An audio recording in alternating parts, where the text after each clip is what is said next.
c'est pas plus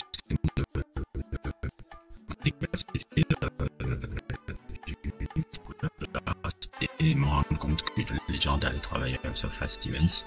C'est vrai que au risque de me répéter, les gens ne connaissent pas beaucoup. Je pense que à part si tu es sans vouloir faire un peu le hipster un peu, parce que c'est souvent comme ça quand tu commences à parler des noms que les gens ne connaissent pas, ils prennent l'ego, sont mal pris parce que tu veux montrer que le truc, alors que non, c'est même pas ça. Il y a plein de choses que je ne connais pas. Et il y a le nouvel album de John Legend qui va sortir le 30 août. J'avais pas encore suivi, le single est sorti. Ah, le single est sorti il y a 19h. Il y a 19h en tout cas dans le truc. Ça m'a surpris, je savais pas qu'il allait travailler avec Surface Stevens. Et Surface Stevens c'est vraiment un individu immensement créatif qui a une discographie fabuleuse. C'est quelqu'un aussi au bout. J'avais un peu du mal encore à le décrire la dernière fois que j'avais fait la vidéo. On peut dire que c'est quelqu'un qui a mixé la musique pop avec parfois des instruments, on dit un instrument médiéval, je sais pas si ça se dit. Corrigez-moi hein, si c'est le cas. Je sais pas si on dit médiéval ou médiévaux, je sais pas. Corrigez-moi si je fais une erreur. Il y a des instruments un peu médiéval avec un peu aussi il a créé un peu ce style musical médiéval qui peut être, c'est-à-dire il prend des instruments médiévaux d'un certain temps, il a incorporé la musique pop, la musique électronique. Si particulier, parce que quand tu écoutes un album de Surface Stevens, tu sais que par son style, par son truc, que c'est un album de Surface Stevens et que c'est son style un peu qui est inimitable. Et c'est pour moi vraiment un des grands génies de la musique américaine un peu depuis les années 2000, un peu depuis son premier album là, qui est tous ces albums qu'il a fait. Pour toute proportion gardée un peu pour ceux qui suivent sur la musique, un peu, il a un peu une autre version. Bon, c'est vrai que la comparaison peut paraître farfelue, c'est un peu comme Harry Nilsson. C'est un peu le genre de gars là. Donc, moi, je me suis rendu compte que moi, John Legend, je vous ai dit, depuis 2008, je l'écoute plus. Je l'ai écouté la dernière fois, c'était sur Evolver. Evolver, là, il y avait le single Scylla.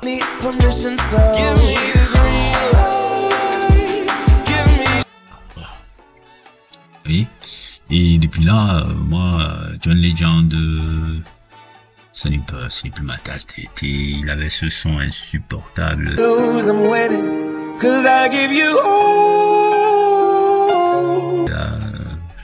Qui tourne tout le temps, que les gens me font le truc qui est de la mièvrerie insupportable. Cet album-là, ce son-là est insupportable. Cet album-là est insupportable. Et à partir de là, je l'ai plus suivi parce que j'ai dit bon, le gars est devenu père de famille, le gars est devenu truc.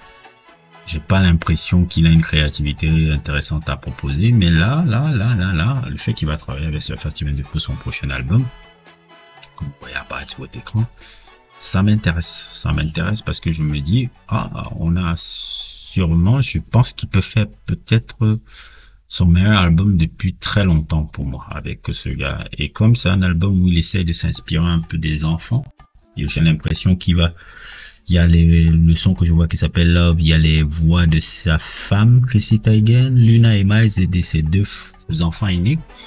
Ils essayent un peu de créer un truc qui rappelle un peu le truc de l'enfance. C'est pour ça que je vois même cette affiche là, avec le truc de l'enfance. Et Surface Stevens voit ces deux mondes de la cohabiter. Et voit que John Legend s'intéresse à Surface Stevens. D'ailleurs, me fait comprendre que c'est quelqu'un qui un grand connaisseur de musique. Bon, il fait de la musique. Mais c'est vrai, il y a des gens qui font de la musique, qui restent dans le monde. Mais lui, il écoute vraiment la musique. Il a écouté la musique dans sa forme. À peu près pour connaître Surface Stevens, faut pas être un zozo, c'est pas un zozo. Donc ça c'est intéressant. Donc je vais essayer d'écouter un peu le premier single de l'album, voir ce que j'en pense et voilà quoi.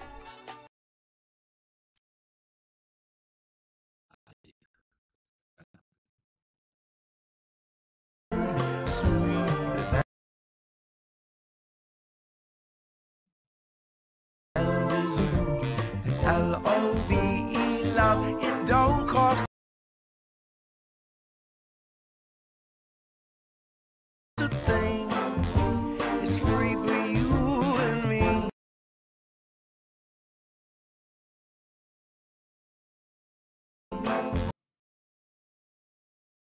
L-O-V.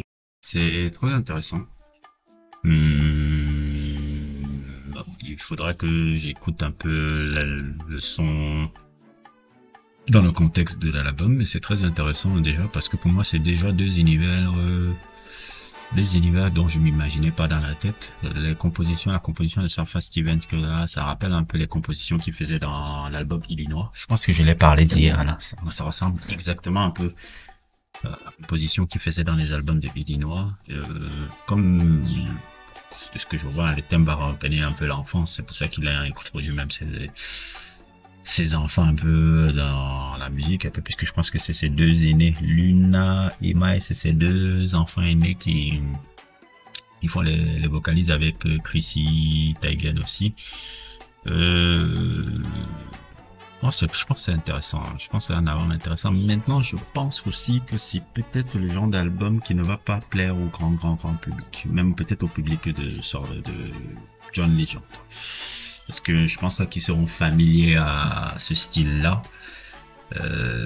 Qui c'est le truc là, mais j'ai l'impression que c'est un projet beaucoup plus personnel que commercial.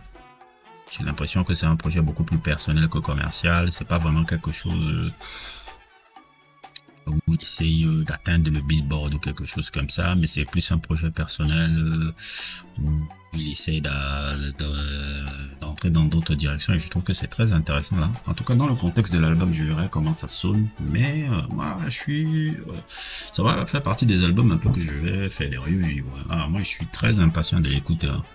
Très impatient de l'écouter. Je pense que je vais beaucoup l'aimer, parce que quand je vois la direction là où il va là, ça fait longtemps qu'il n'avait pas pris de risque. Et pour moi, non, c'est intéressant quand il reprend encore des risques. Parce que là, je vous avouerai, après, il vole vers, j'avais laissé le gars. C'est vrai que, j'oubliais, il y avait le projet qu'il avait fait là, qui s'appelait Wake Up, qu'il avait fait avec The Roots, qui était super bien. Bien. Ça, oui, je l'avouerai, c'était magnifique le projet qu'il avait fait avec The Roots là. Mais après ça, c'était n'importe quoi, hein. Tous les albums qui sont venus là, c'était seulement pour plaire à la chaumière et les normies. Ils sont venus alors en pagaille, ils ont commencé à écouter John Legend. Moi, j'ai tout John Legend, c'est 3 premiers albums, plus l'album avec The Roots là, Wake Up là. Et après, c'était n'importe quoi, même le dernier là où il avait essayé de se donner une image sexy, c'était bidon, c'était tout ça, c'était bidon. J'ai dit bon, ok, merci pour tes 3 premiers, enjoy ta famille, mais là, je pense que le projet va être très intéressant. Maintenant, est-ce qu'il y aura un plus fort? Je ne pense pas. Je me trompe, mais je ne pense pas. Je pense pas aussi que les gens vont après cette album à tort. Parce que je vois déjà les gens venir dire c'est quels sont la John Legend, parce que je vois maintenant, je les connais. Quand on sort de leur cadre, on sort de les trucs, surtout mes frères négro. Dès qu'on les sort de leur cadre, c'est fini. C'est fini, ils pourront pas suivre ça. Mais moi je suis je vais checker cet album-là. C'est noté le 30 août. Ça risque d'être un album, ma foi, intéressant. N'hésitez pas à liker.